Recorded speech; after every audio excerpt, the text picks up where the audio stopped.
Cat of all trades.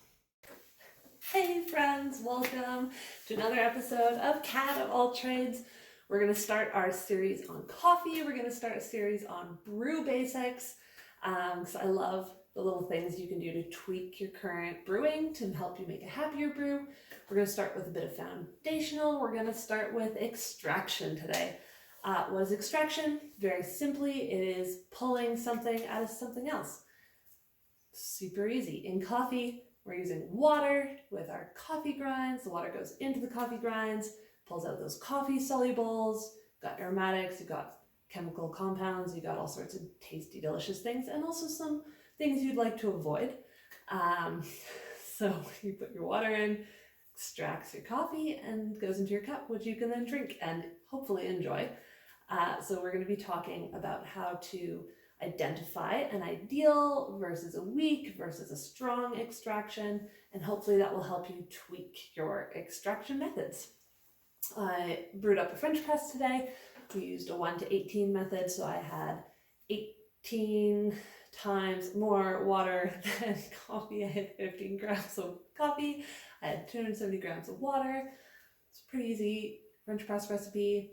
Coarse grind, water in, plunged, and poured out our first cup at 1.5 minutes, so that it'll have a weaker extraction. Went to my normal brew time, 5 minutes, plunged, poured the second cup, and the rest of it's just been sitting there. So it's going on 20 minutes at the moment, because I really want to see how much I can over extract. Immersion is an interesting method for extraction because it extracts really quickly on the front end when you've got all that nice clean water coming in. But as the water sits and the grinds are sitting, it kind of hits this point where it starts to really slow down. So I'm not expecting a crazy difference between my ideal and my over extracted coffee, even though it's been sitting for like 4 times as long. Right, so I'm gonna drink some coffee. This is our under extracted cup. Yeah, so it's super underwhelming, it's super bland, it's a little bit salty, it's a little bit sour as well. That early stage of extraction tends to have a lot of sour characteristics. It's got vegetable notes, it's super watery, it's got a really quick finish, like even in a couple seconds that I've been talking since drinking it, I'm not experiencing that coffee anymore. So that's what we mean in the coffee world when we say quick finish.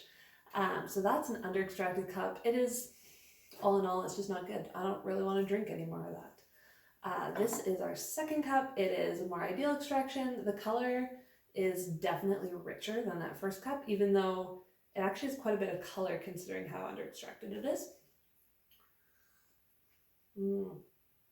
Now that is a much nicer cup of coffee. It is fruity, it's sweet, it is smooth, it has nuanced flavors, which means there's a lot going on. It's not just one thing. It's aromatic and it's lingering. So I'm still experiencing this coffee a lot longer than the first one. It's still going on. I'm still enjoying it. It's super tasty. We want a balanced cup of coffee. That is the holy grail of coffee extraction, is how balanced can it be? It's navigating that tightrope between falling off on under extraction and falling off on over extraction. So we want to avoid that. Let's pour this final one out and see how much I manage to over extract these nice coarse grinds. So, drinking more coffee. Oh, that is super intense. It's really dry. Like as soon as the coffee touched my mouth, it just coated and like sucked it out. And that is a sign of astringency, which is a huge characteristic of over extracted coffee, because the water's had time to pull out those long chain polyphenols, and that's what makes our coffee astringent and really not pleasant. We want to avoid that.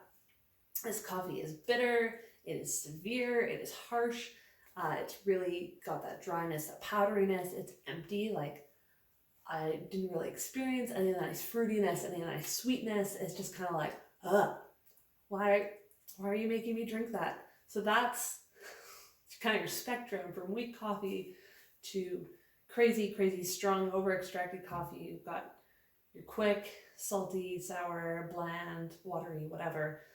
Then you've got your fruity, you've got your nice balance, you got your aromatics, you got your nuances, and then you've got your bitter, dry, astringent, severe, really not pleasant coffee. So I'm gonna stick with this cup. I hope today's little coffee lesson has taught you something about extraction. Encourage you, go home, make your own French press. Do it how you normally would, but press it a little early, pour some in a cup, pour most of your coffee into your happy cup at your ideal brewing time, and then leave a little extra. Just let it sit. And then for all those people out there who think you can't over extract a French press by having pressed the grinds down, you can prove them wrong. It's really not pleasant. So cheers to y'all. Happy drinking coffee. Happy drinking coffee.